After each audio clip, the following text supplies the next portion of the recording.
Okay, welcome to the CrossFit Canada podcast, a place for Canadian affiliate owners and coaches to hear great stories. I think I'm changing my intro on the fly because it's usually a place for or telling the stories of Canadian affiliate owners and coaches, but my guests today, among many others recently, are not Canadian, but I think their stories are no less relevant. I'm excited to chat with Mr. Todd Widman today, and I would have to say that you have to be a pretty big CrossFit nerd to probably know who Todd Widman is. I don't know about So that. Todd, or yeah, depending on the circles you roll in. So how we kick this off is go ahead and just introduce yourself. I'm not sure if you're coaching at an affiliate currently, but maybe you are an HQ employee, so maybe your official title. And then as a longtime staff, we always do a question of the day. As a longtime staff guy yourself, a memorable place that you've facilitated a seminar. I'm just writing down the three so I don't mess it up. Okay, I'll start with the first one, brother. I own a not-for-profit affiliate, and it's here in my garage gym just behind me, and I coach teens, adults, and masters level athletes there, and I also volunteer at the local gym. We're getting ready to start in 2 weeks, so through the school year, I do the junior high and high school, so like the advanced kids and teens kind of age group. We do that twice a week. So we're getting ready to start back up, and we do that all through the school year. And it's called Zootown CrossFit. It's a great gym here in Missoula, Montana. So that's the affiliate stuff. Title, I do work for CrossFit HQ. Super privileged to say that, and it's an honor that continues. Like genuinely, I wake up and like I can't believe any of it, so it's crazy. But they had my official title, which is funny.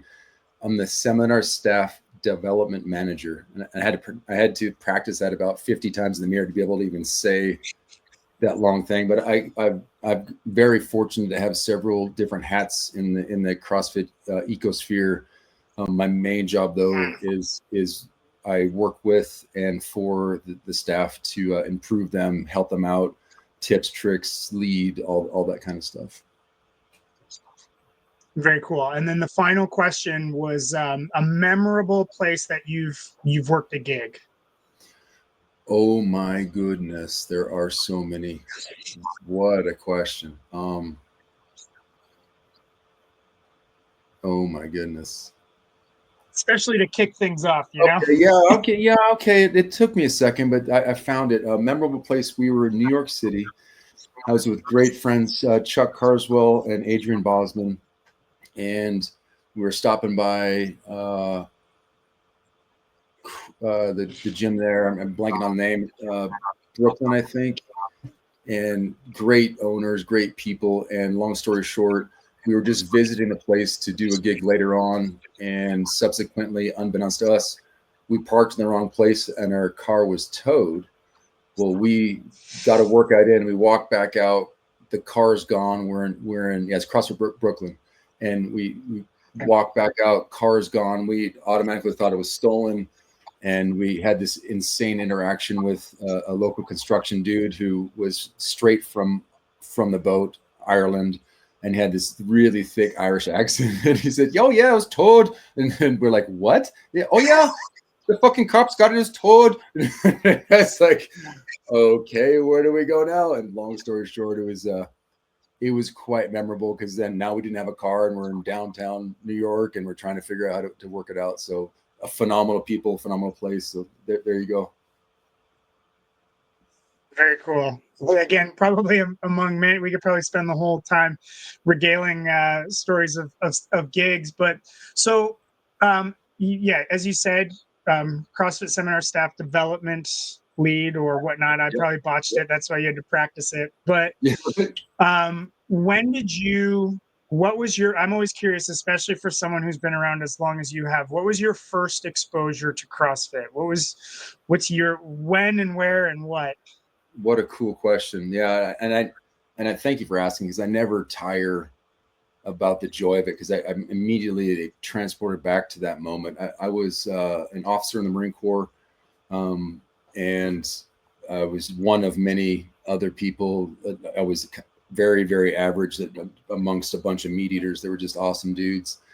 And we were instructors at a course in the Marine Corps. And I walked into, as I remember it, who knows about memory? As I remember it, I walked into kind of our area where there was a couple computers and some desks. So it was kind of like the staff office, if you will. And the dude was on the computer and he said, "Hey, dude, Todd, you like to work out? Check this shit out." And I was like, okay. And this is circa 2005. And so with my background, this is, barely into internet stuff. Like, when I went to college, like email was brand new. So like the thought of getting a workout from the computer was buffoonery. Like to me, it was like, what are you even talking about, a workout? But anyways, long story short, he was on CrossFit.com, the old legit website where the little grainy pictures and little grainy videos. Yeah. He said, check this out. And I was like, okay. And I looked at it, and it was 21:15:9 of cleans and ring dips. And it's like, okay, and then I had to search like what cleans I'd done cleans. I didn't know at the time, but they were power cleans in high school. So like we did like that type of stuff. So I was like, okay, I think I know cleans. And ring dips is like, well, what are rings? Like I've seen the Olympics. I'm certainly not a gymnast. So, and we're on a Marine Corps base, and this is again 05. And so there wasn't any such thing as a ring. And so I looked through the comments and I figured out like, okay, it's ×3 straight bar dips. And we're like, okay, we got a straight bar. And I started doing the math, like, good Lord, that's a lot of dips. Cause I was back and legs, chest and tries kind of guy, plus O courses. So I was all over the map, but that was a crazy amount of reps. Again, long story short, for some ungodly reason, I'm so thankful. I don't know why, because I was pretty egotistical at the time. I actually said, yeah, I'm gonna go do it. Whatever, I'll do it. And I went over, and like everybody knows now, the workouts, it's like a 5 or 6 minute workout. It took me no less than 55 minutes. And I know my technique was in the street. I know, like, but in the review, it was just, they were power cleans. It was a far cry from what it should be. But full range of motion, I'm sure. Oh yeah, totally. And so like looking back at it now, Matt, it's like, I needed a kick in the teeth to respect something from the internet, which is crazy because I just was from that kind of ego place, whatever. And that's when it sparked my brain. After that first workout, I knew that like this was something special. I knew that this was something cool, but I still was doing my old things like O courses and runs and leg day and back and buys. And it's like, well, I'll just augment with CrossFit workouts. Well, fast forward after the next couple workouts, I realized like I'm going to do CrossFit and I'll augment with that stuff. And then it turned quickly into mid 05 to late 05. I was like, I only am doing CrossFit. This is mind blowing. I'm stronger.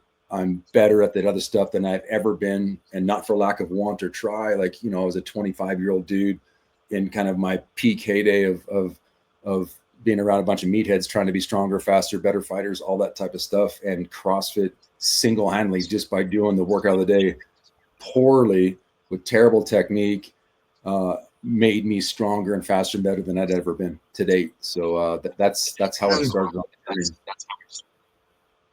Very cool. So 2005, and then what happens after that to get you to, I'm assuming or guessing, like your first L1? Did you find, and because I mean, and especially like, so there wasn't at that stage, how many affiliates would there have been? A handful, right? So you couldn't just be like, look up my local affiliate. So what's your journey take you from there, right? Yeah, that's a super cool question, because you're right. It seems, I'm sure for most people now, it doesn't even make sense, but I'll say it as truth is, like through my perspective. But I didn't even know there was such a thing as a gym. I thought it was only, and it's because I'm ignorant, I thought it was only workouts on the internet that were somehow for free, and this is crazy. And so I had no idea about level ones. I had no idea about gyms. I didn't know it was such a thing. Well, I did it through 05.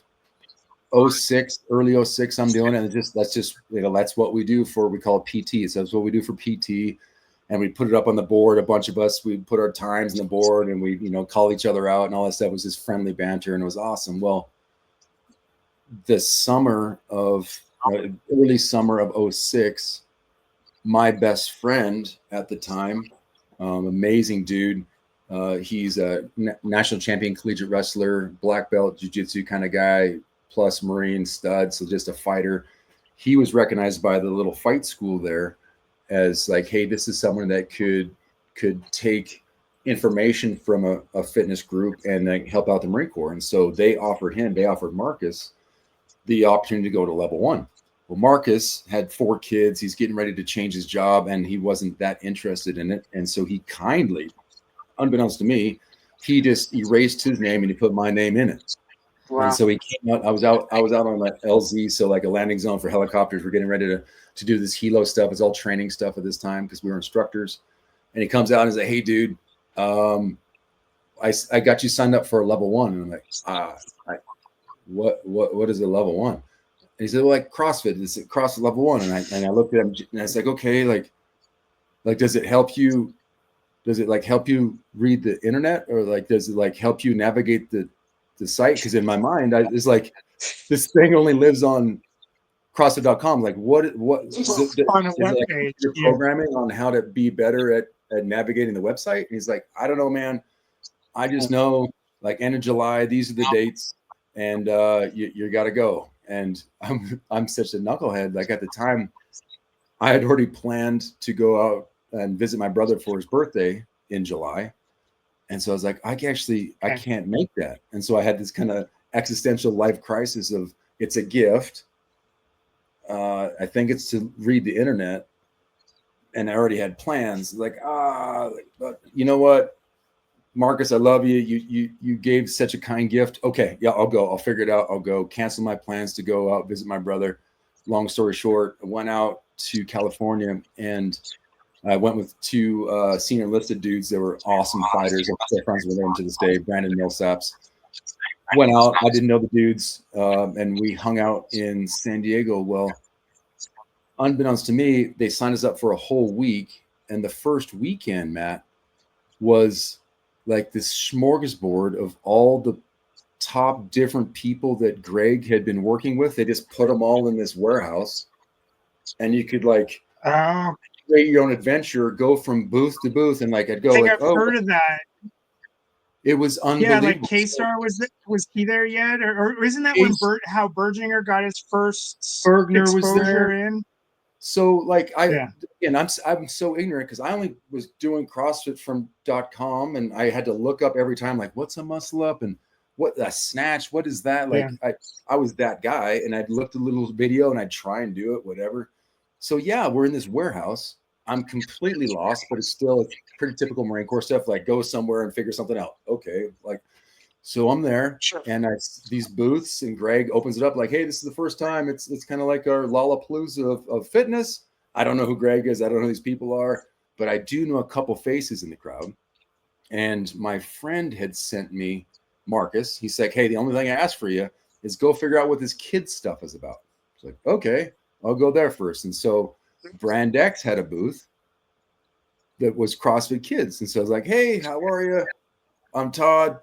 What you got?" And they were wonderful, wonderful hosts. They walked me through stuff. They did a little presentation and I took notes and they're like, "Oh, this is great." They gave me a pamphlet. "Oh, this is cool." And then I wandered over to the next one and I saw an Olympic lifting platform. At the time, I could have told you that's what it was, but it was an Olympic lifting platform.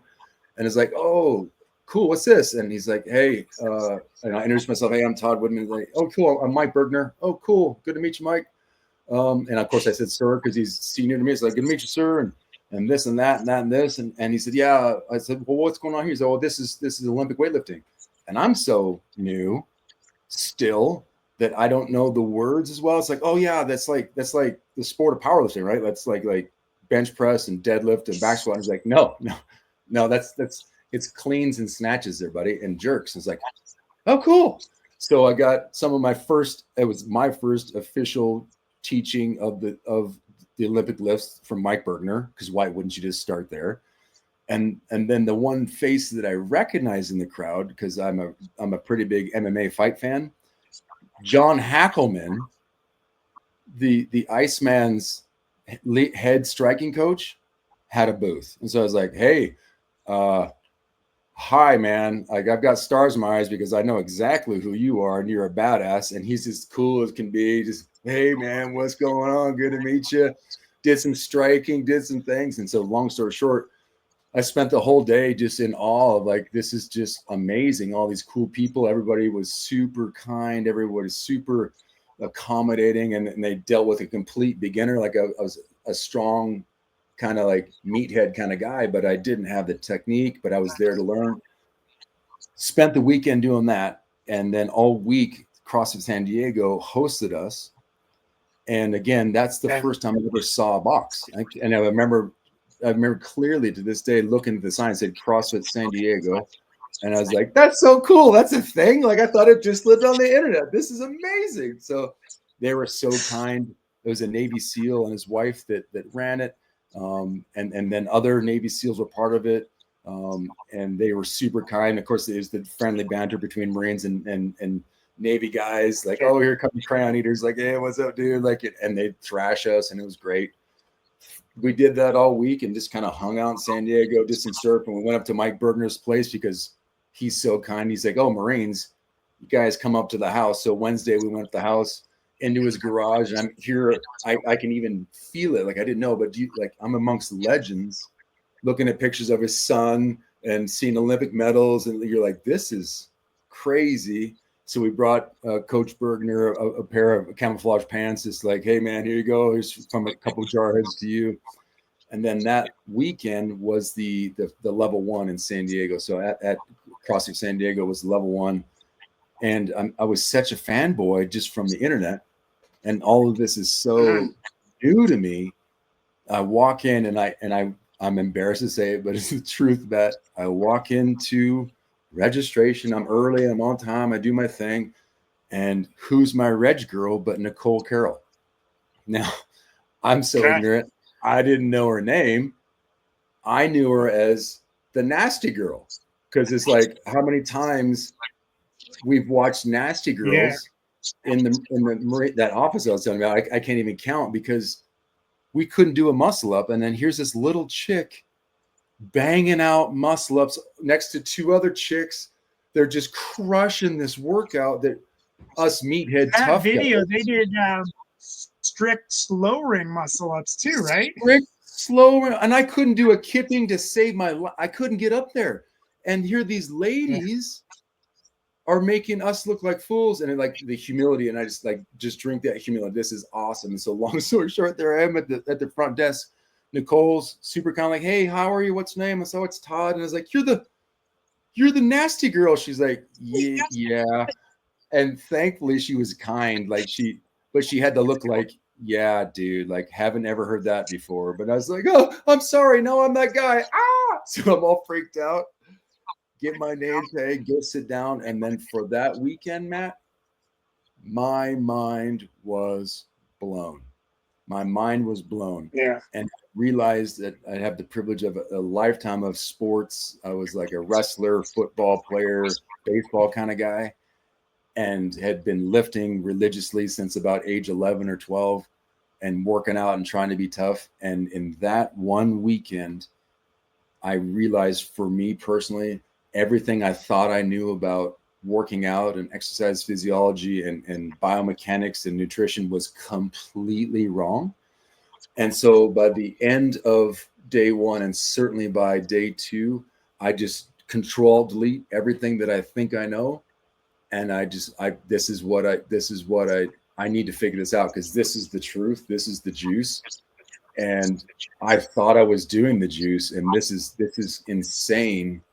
I don't even know what just happened, but I'm in it. I'm in it. And so I left after my level 1, and we went back to, we're in Quantico, Virginia. And that's when we just redoubled everything to do with CrossFit. I read, I'm a geek. I read every single journal article from the beginning all the way through. I did all that stuff just to try and catch up to what what I still believe is the truth with fitness. And that's how I started. That's so, yeah, that you win so far for origin stories. But it's cool. It fires me up about like why I wanted to have you on, like just for that piece alone. But something that that I'm interested to hear your take on. So you take that from San Diego all the way back to Virginia, across the country, and more or less, I'm paraphrasing for you, you doubled down on CrossFit. For sure.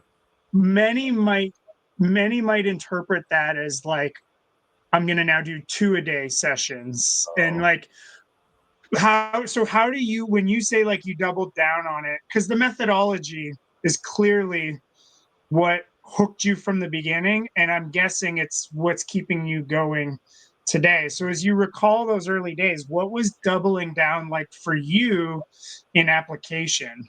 That's a really cool question, Matt. So the only time I did a double day, and I did several of them in my early years, was when out of guilt, because of deployments, because of schedule, because whatever, I missed a day.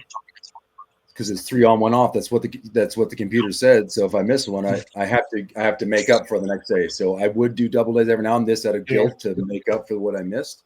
But other than that, I was a purist 3 on 1 off. The only other times that I would work out or have another kind of workout would be if for the Marine Corps, if we had to run an obstacle course or do a PFT or go on like on a forced march or something like that. Like I would do that stuff too. But I just would do religiously 1 workout a day. So the doubling down, Matt, was the intellectual side. And full disclosure, of all the things that blew my mind, it was by degree. The thing that blew my mind by kind, if you will, that like I wasn't even on the right planet. I wasn't even in the right solar system, was nutrition. And sitting through the 45-minute nutrition class, I thought I knew about food. Again, being a wrestler, you know how to cut weight, you know how to eat certain things to make certain weights, and I was fully a stupid American set in the food pyramid. That's what you learn in school, in high school and college. Like it's obviously like grains, of course, like you got to have grains. So like I was, that's how I lived. And I thought it was healthy. I remember clearly eating bagels, thinking that like this is healthy, and eating muffins and stuff like that, which is delicious, by the way. But I would eat it thinking it was good for you. Like that's the way to do business. Well, sitting through Greg's nutrition class, I was like, everything he's saying in my brain isn't working. But if all the other physical stuff has been true, then maybe what he's saying about nutrition is true as well. And so the first thing that I dove into intellectually was I'm a big reader, so was food. And I picked up the Cordain's paleo stuff, and I picked up Sears's Zone stuff, and I just read their books. And I read 3 of the books, and I was like, okay. And I was married at the time to my wife, and we didn't have any kids. And I was like, well, we're just going to try it. And she's so cool. She's like, well, all right, man, we'll give it a go. And how do you make a sandwich? Like, it was like, I remember having like those very, like to us now, it's funny by the time you're like, well, how do you make a sandwich? And so like I had to control, delete everything that I even thought about how to prepare food, what food is, and how to eat and what to eat. So I went all in on nutrition, read several 3, 4, 5 books, and then started trying out the things, trying out the Zone, trying out paleo, and then that led into I studied with the same veracity each aspect of CrossFit, and I just started in the journal. When I made my way through the entire journal, I then picked one subject at a time, one movement at a time, one partition of quote unquote like a level 1 material at a time, and I just would deep dive, and that set me off on a journey for like the next 12 years of study of doing my best, even though it's a far cry, doing my best to get a like a master's level of all the things we talk about CrossFit. I did study, read, listen, watch to try and get smart on that stuff. So the double down was intellectual for sure. That's so cool. And then were you in the cohort of and I mean this lovingly and respectfully because a lot of the best coaches is the hangers around. And what I mean by that is, well, but for the tens of people listening who don't realize, like, you would go to a level one and then you were just invited back to go to another one, right? And just, you could hang out and help. And then all of a sudden it's like, hey, do you want to do this for us next weekend?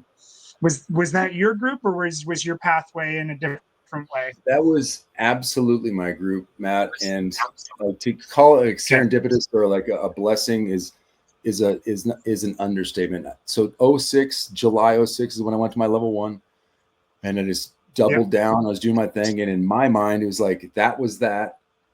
And now I'm going to continue on with my Marine stuff and all that stuff, and I'll use CrossFit, and I'll just get really smart on CrossFit for my betterment, and also more importantly, the betterment of every officer that we were training and every enlisted Marine that I led. Like this is what we're going to do for PT. This is that we're trying to change everybody. Every Marine's doing this stuff. Well, I got an email from Annie Sakamoto, and I'm a fanboy. I only knew Annie. She was one of the 3 from Nasty Girls. And so on my military email account, I'm, checking email just like you always do every day. You get in the morning, you check the email, and it says Annie Sakamoto. I was like, get the fuck out of here. Like, this has got to be a prank. Like, I thought for sure someone was pranking me. Yeah. So I clicked on Annie's. I was like, what is this prank email? And it was like, hey, Todd, I'm Annie Sakamoto, and I was wondering if you'd like to come up to Boston and help us out. And I automatically was like, Boston, help CrossFit. I don't think this is a joke. This is before like all the scammers and stuff for email. So I was like, well, I think this might be real. So I wrote back, it's like, sure, what would you like me to do? And she's like, well, if you can get up to Boston, because I was in DC. So if you can get up to Boston for these dates, this is when the crew's arriving, and we'll be at this gym. And what you do is you just help out at the seminar. Like, 100% in.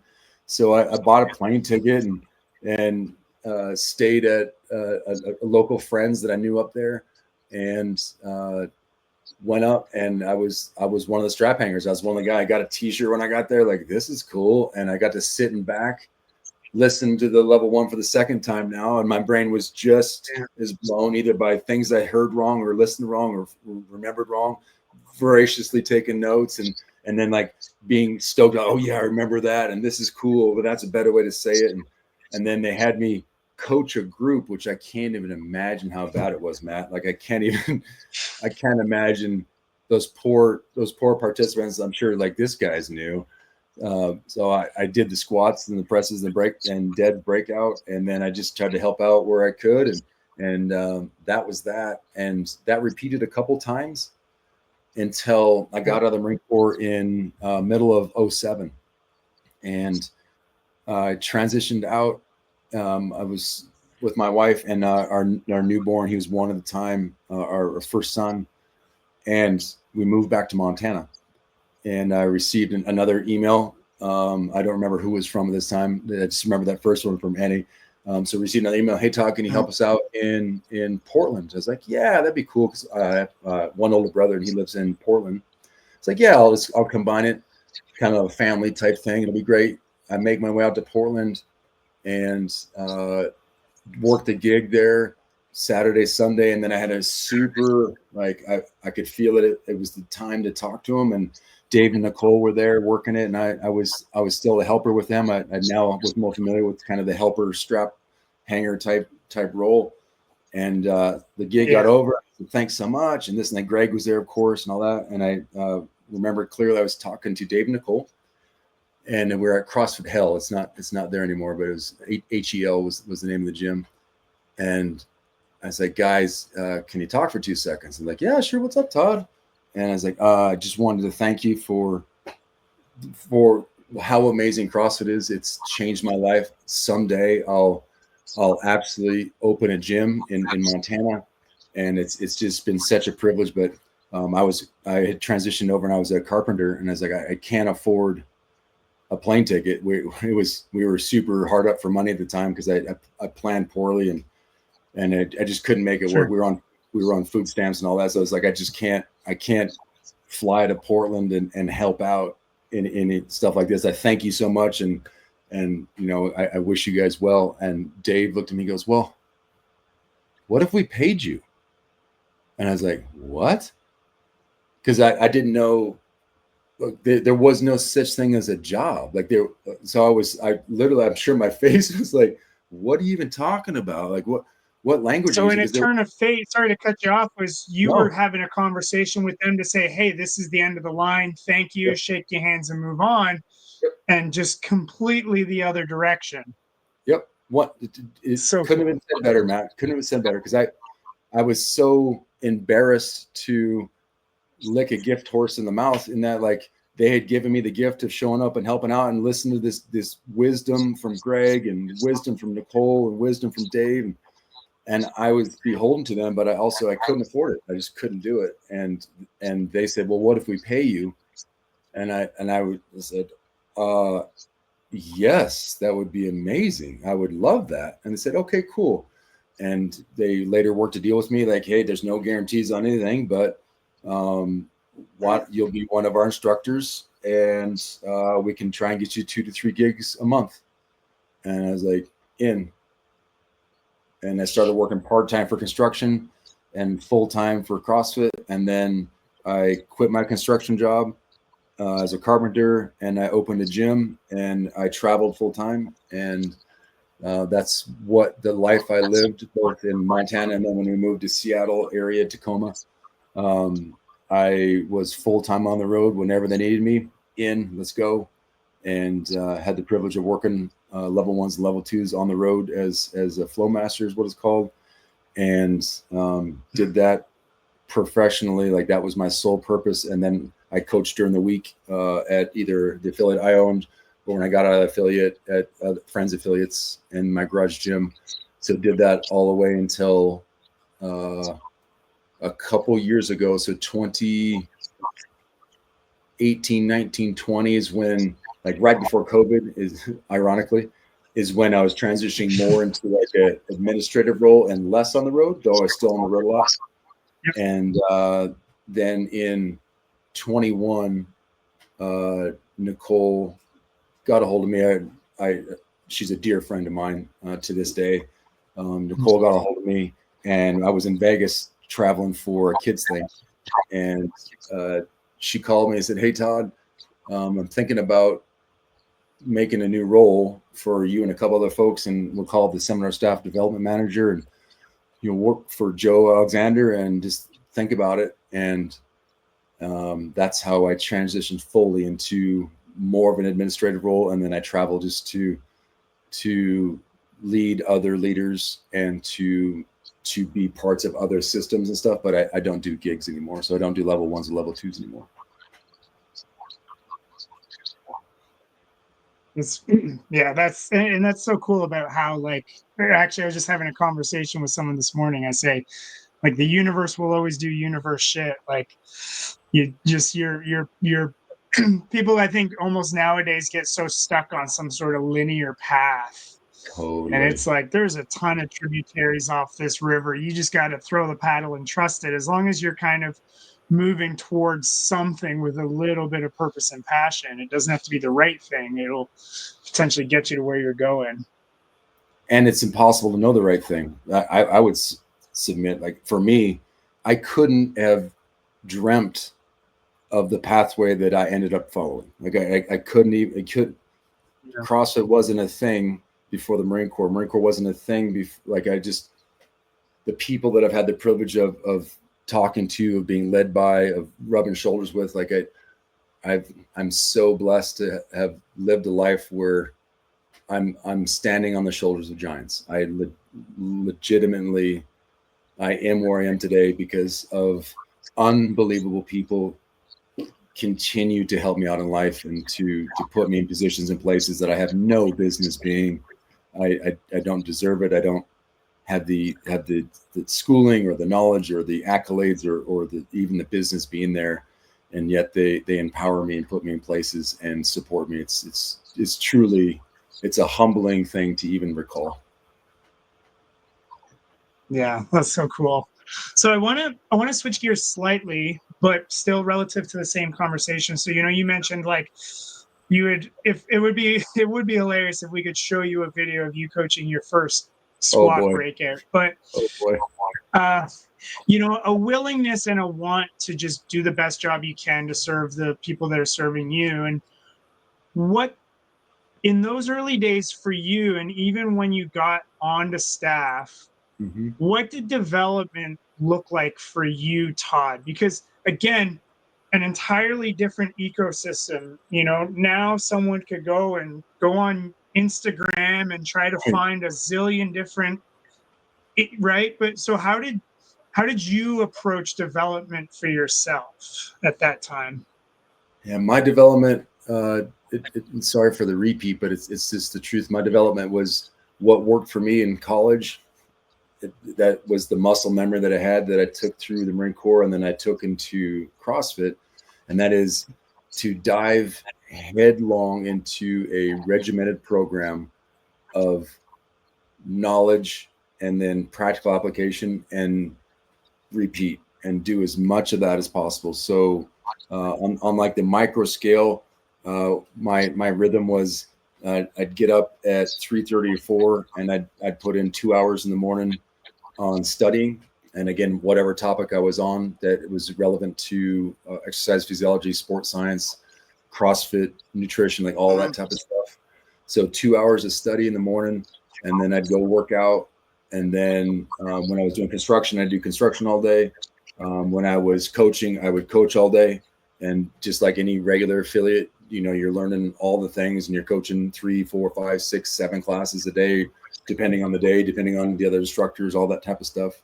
And so reps and reps and reps and reps and reps, and then get home, try and, get a good meal and try and decompress, and then get up, rinse, repeat, and then continue that to include when we started doing a lot of gigs. And, I was on the circuit of doing 1, 2, 3, maybe 4 gigs a month.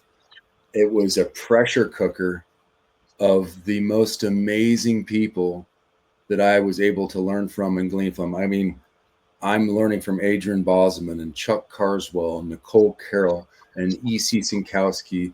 And I mean, we're talking like the people who are the bedrock for what CrossFit level 1 stuff is.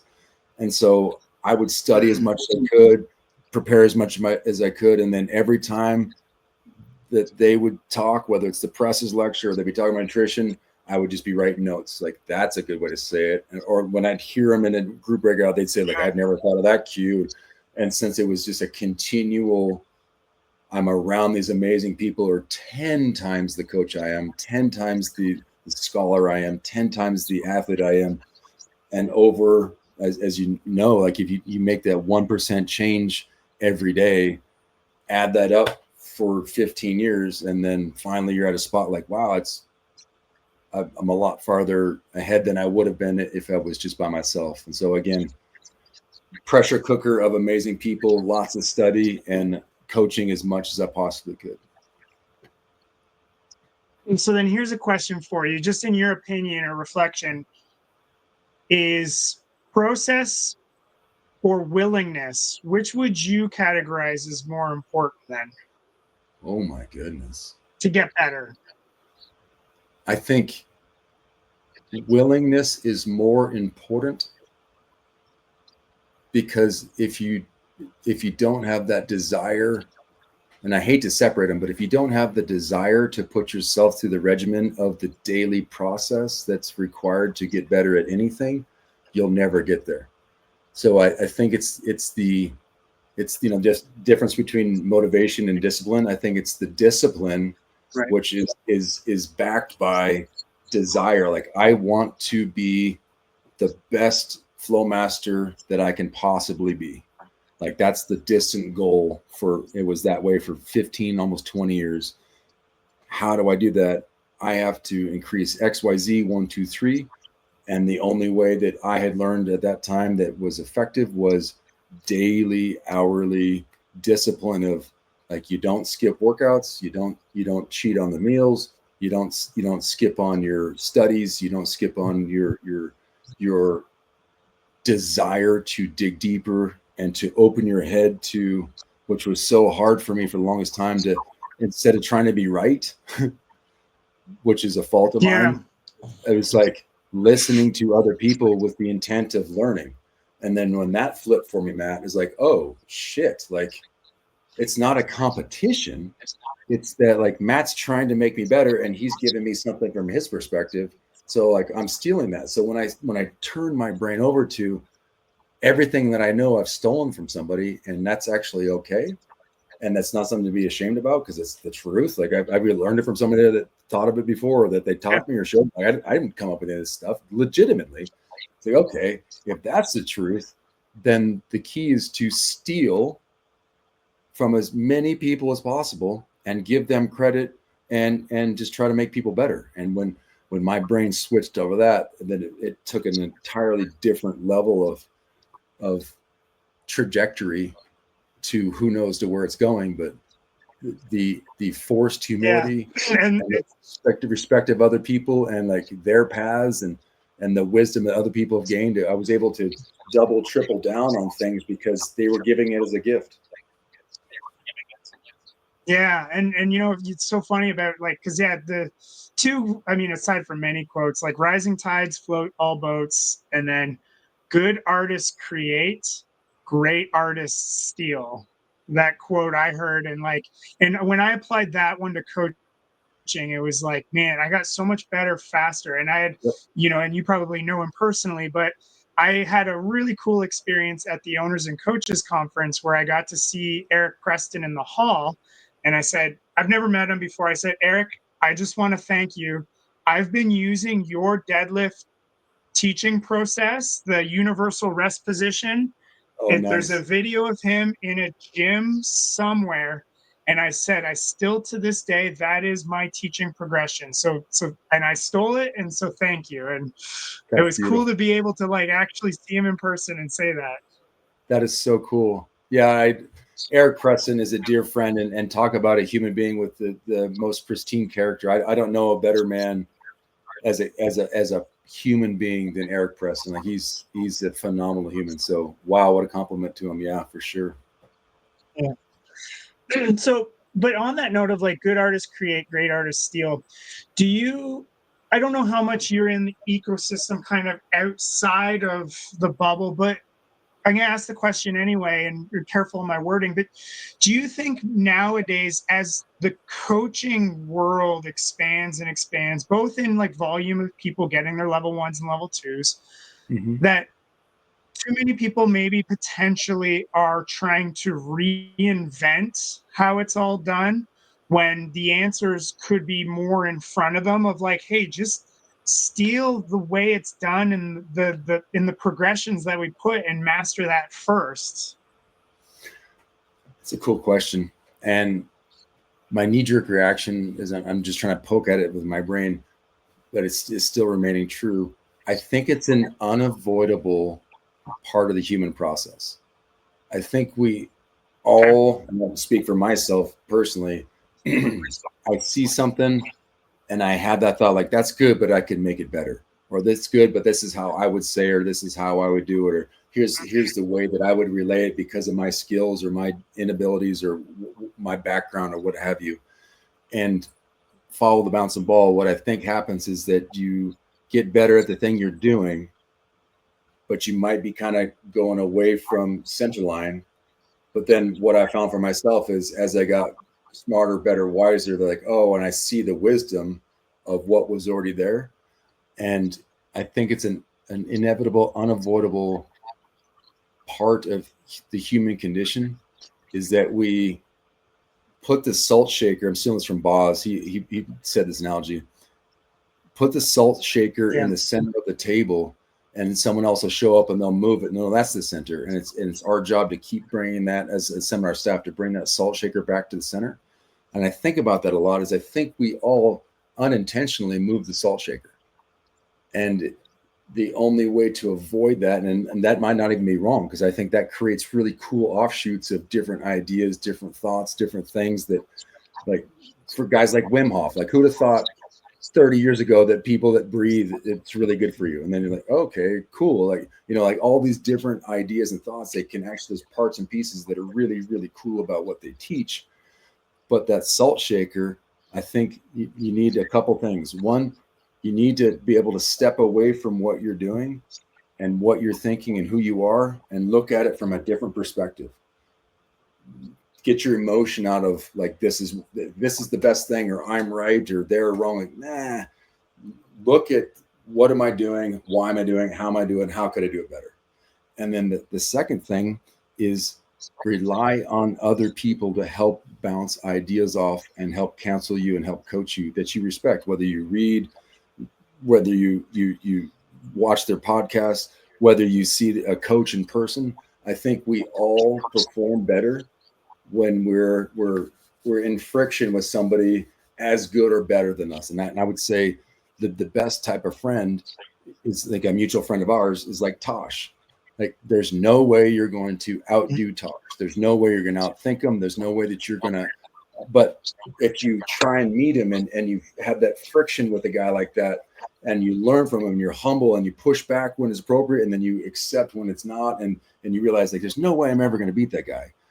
And I'm not trying to beat him, and I love him for who he is, and I learn from his wisdom. All of a sudden, my salt shaker gets back to the center. Yeah.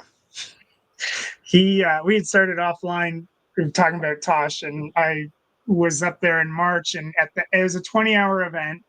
It was within the last hour. We were doing laps of the ranch and the butterfly ranch. I spent the entire last lap talking about how I was done. My knees were killing me, my ankles were killing me, my feet were killing me, and I was justifying it. I was all this stuff, and I came, the way it worked, you came around Nicole's shop, the garage up the hill there, came around the corner. I had to submit my card, and he just, without even like blinking, he's just like, okay, grab another card and get back out there. Oh no, Tosh, I can't, man. I'm this, I'm that. He's like, grab another card and get back out there. Like, and I was like, oh, I can't, my knees can't handle the downhill. He's like, well, then go the other way.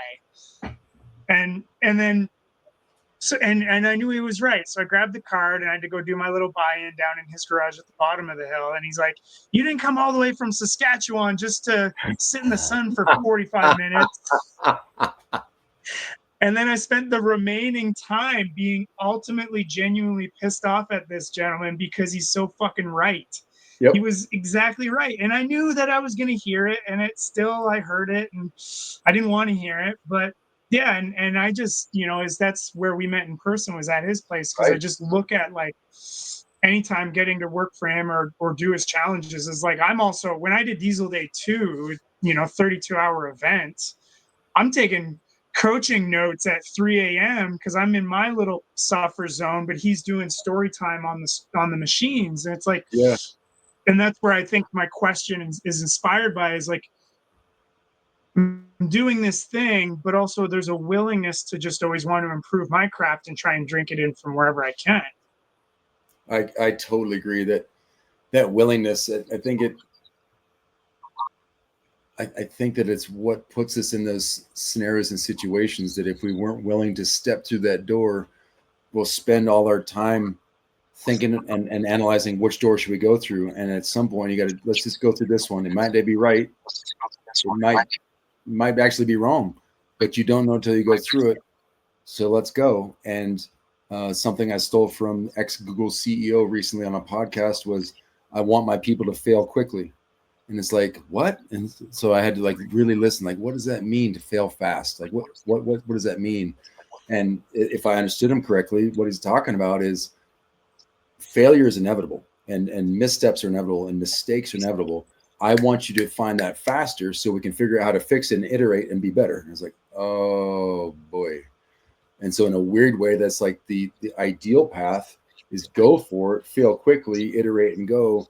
Whereas more often than not, I think people, myself included, have trouble, like, which door do I choose? Which door do I choose? Like, man, go. Yeah, and it's like the to the application of coaching, like because I see it in my coaches and my affiliates, but then in other affiliates as well, as like there's this, I think, underlying fear of failing at delivering the workout the way CrossFit wants it to be delivered, Yep. as opposed to, there's some objective measurables to be an effective trainer, but Sure. nowhere in the methodology is here's exactly how CrossFit should be done. Well said. And I think it's probably obvious, but I'll say it anyway, Matt. Like the fear of failure stops somebody from going through that door. And if we're talking specifically about coaching CrossFit, people often ask me, Todd, what do I do before I start coaching? And my answer is coach. And it's not because I'm a simpleton. Oh, I am a simpleton. But it's because everybody sucks when they start. And I didn't understand this until I looked at my brother. My brother is just shy of 2 years older than I am. He's a doctor, medical doctor, a dermatologist. He's the smart one. I'm the strong one. That's how it worked out. And I looked at when I graduated college, he had graduated the year prior and he was in med school. And so I'm off in the Marine Corps. And all that time I'm in the Marine Corps up until like the 05, 06, 07, he's med school. And so I'm thinking like, okay, so he's at MD level, master's level school for 3/4 of a decade longer than I was at undergrad. And I still would ask him, like, what's it like going to be a doctor? What was your first patient? He's like, oh, it was terrible. And it's like, oh, yeah, you have the most elite education on the planet and you still suck at cutting moles off because you've never done it. And so it's probably a terrible story, but this is how my head works, is like I had to like follow that bouncing ball backwards and be like, okay, Todd, you suck right now. But all you can do is the best you can do now. Continue to study, train, coach, look at what you do, gain wisdom from other people, and then do it again tomorrow. And again, that one step-by-step approach, though it's frustrating at times because you're not where you want to be, in 5, 10, 15, 20 years, you're a samurai. And what I've realized now, here I am, so 20 years to the year, I'm almost to the day. Yeah, 20 years into CrossFit since, hey, dude, you like to work out? Check this out. What I know now is that I don't know anything. And I'm being genuine, like I'm being honest. I'm not trying to be overly humble or I recognize now that the amount I know versus the amount of what I don't know. And if I spend too much on the negative side, it's like, oh my goodness, I get that kind of scared, like, oh no, I don't know anything, because it's true. But then I immediately follow it up with I don't know anything, neither does anybody else. So let's keep pushing forward and try and learn more. And it's like, oh, and I really, or it's an opportunity to learn more, which is way more exciting than like, you don't want to get to the end of the book and have it be done. Well said. Like to me, CrossFit's a journey on a very low trajectory to a distant horizon, the likes of which you'll never reach. It's a constantly receding ridgeline.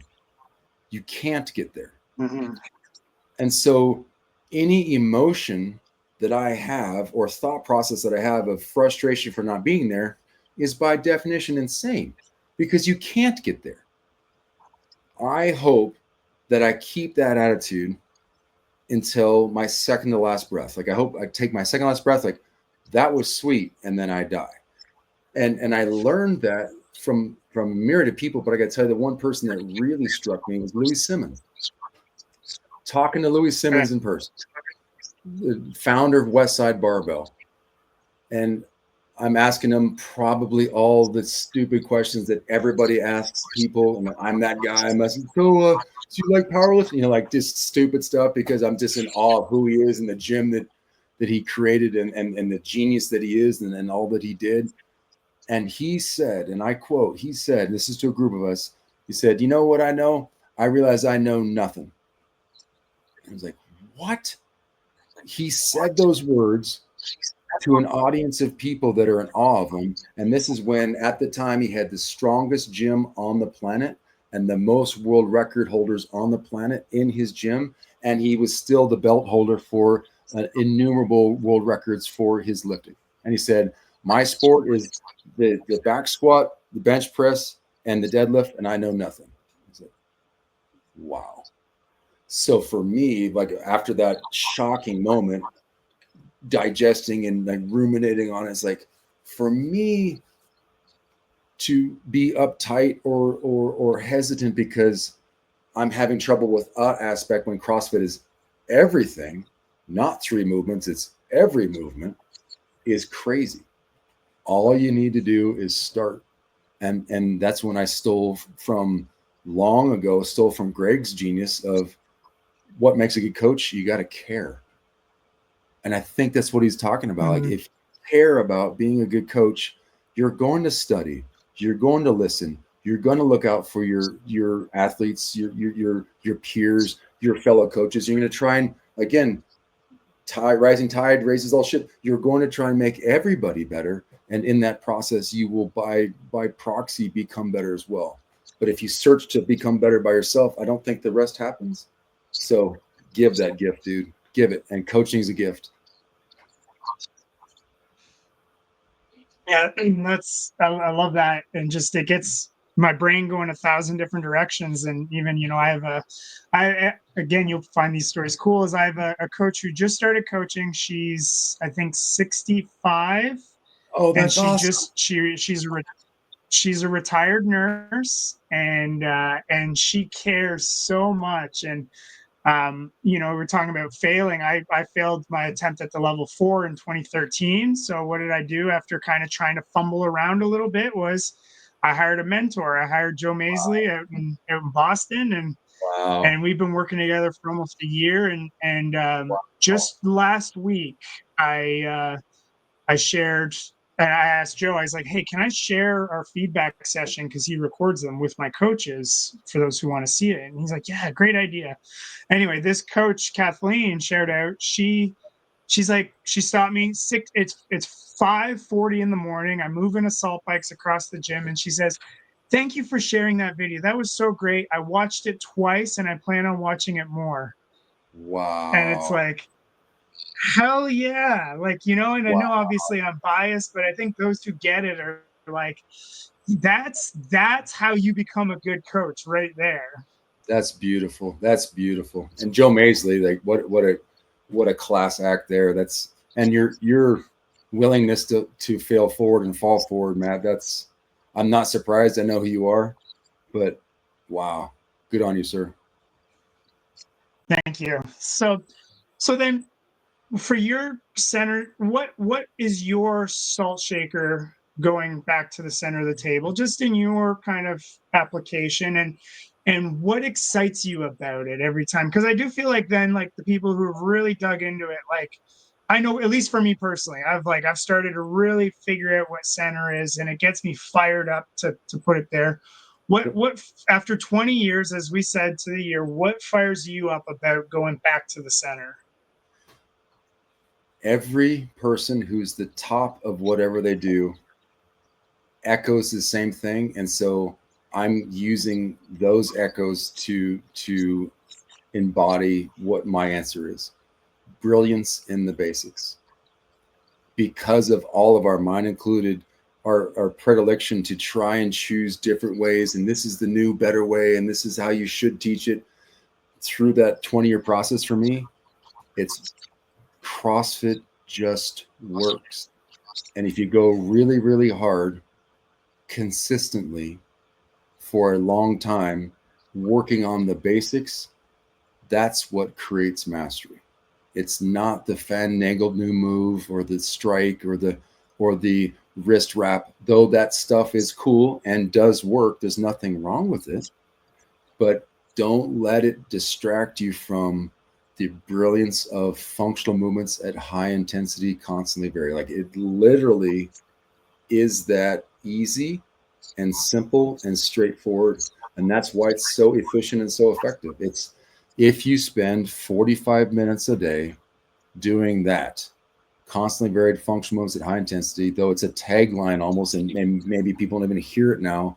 If you just did that and you poured yourself into 45 minutes of that, you are going to be phenomenal. And the same thing as a coach. If you pour yourself in a coaching 45 minutes a day, an hour a day, to whatever you can coach, you will get better. And the more you try and strap on more things, the potential of it becoming a distractor I would dare say, infinite. So watch out for the distractors, be open to them, listen to, okay, you do the sugar diet. That's cool. You do paleo. That's great. But figure out one thing, stick with it for a while. And if it's working for you, it works. And for me, the unbelievable fitness you get, I'm 47 years old. I should not be able to do the things I do. Am I on the podium? Not even close. Like, I'm not even close to other athletes, but I am leagues beyond where I was as a 24-year-old before CrossFit, which it's not supposed to work that way. It's not, you're not supposed to be stronger, faster, better, smarter, maybe smarter, but you're not supposed to be stronger, faster, better as an athlete as a 47-year-old has been, but I am. And I think I need, and actually it's funny you say that, because in thinking of like what I want to talk about is with you is something I see a lot now. And it's just, of course, the talking heads on the internet, but the comments of people saying, after so many years of CrossFit, my body needs this. And they almost try to say it like as like a badge of honor, but they're like, I did, after 15 years of doing CrossFit or 10 years of doing CrossFit, I need to switch to something lower intensity. It's like, well, I haven't been doing it that long, and I'm at 13 years and still improving. It's like, well, then you're probably missing out on the basics, and you're probably being pulled towards something that's different than CrossFit entirely for some reason that goes deeper than just exercise. Sure. And I would submit to you, it's also a misunderstanding, Matt. It's a misunderstanding. Can I do the intensity that I once did? Not even close. Mentally, physically, emotionally, right. Not even close. I can't touch it. Like, no way. But that's why it's called relative intensity. And so for a 47-year-old has-been, I have high intensity for what I can do at that time. And I think people, myself, because I've definitely been there, I've been in a situation, in many situations, let's be real, many situations over the last 5 years specifically, where I'm fighting the old Todd. I'm like, I used to be able to do this 21 straight reps. I have to set the bar down. This isn't high intensity. And it's like, hold on now. It's a misunderstanding of what high intensity is. High intensity is relative to you now. It's not relative to you who you were as a 28-year-old. It's not relative to who you were as a 35-year-old. It's you're 47. Go as hard as you can now. Let go of the emotional baggage that you used to, coulda, woulda, shoulda, and just put it into that day. And the benefits of that are going to far surpass any other whiz-bang change of regime. It's just a misunderstanding what the high intensity is. And I think that's also what leads, Matt, that's what leads people to the misnomer that CrossFit's dangerous. Like, what? By definition, you do it right consistently for a long time before you go hard. That's the recipe of all success. Not that you can't get hurt during CrossFit. Of course you can. You're moving barbells and dumbbells in your body through space and time. Like, are you kidding me? People hurt themselves with a hammer. Like, of course, of course there's a potential for injury. And I've banged myself up all the time. My back, my hip, my knees, my wrist, like all that's just because I was on that razor's edge of intensity, and I went too far. I lost mechanics. I did something foolish. Something flipped. Something fell. Of course, I can get hurt and have gotten hurt, but it's not CrossFit's fault. It's my error in the moment. I can get hurt doing yoga. I've seen me do it. It's not yoga's fault. It's my fault in the moment. I've gotten hurt doing jujitsu. It's not jujitsu's fault. It's a sport that's designed to try and choke people out and break their joints. And so, like, yeah, weirdly, you can get hurt. Like, yeah, man, it's not jujitsu's fault. It's just the intensity of the sport or the intensity of the endeavor. So I think at its very root, it's just a misunderstanding of what intensity is.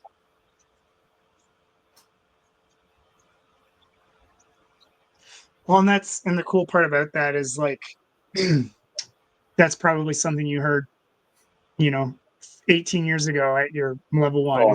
The relative intensity piece was always there from day one. And it's like, you still at this moment find like, oh shit, I missed that part 18 years ago. And so it's like all these kind of old salty dogs, it can be easy to sit and think, oh, well, they're only, saying this because they're getting older. It's like, well, no, we're just better appreciating the basics that were there from the beginning. Yep. I couldn't agree more. And it's reaffirmed for every sport that I either partake in or that I'm a fan of watching people do things.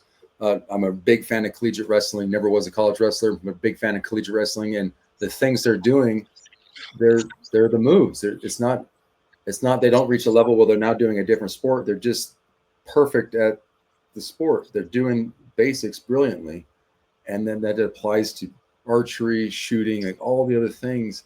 And it just comes back to CrossFit. It's genius. It's beautifully simple and infinitely complex. When you feel like you've mastered the basics, you go back and study it with more detail. And on that note, 3, 2, 1, time.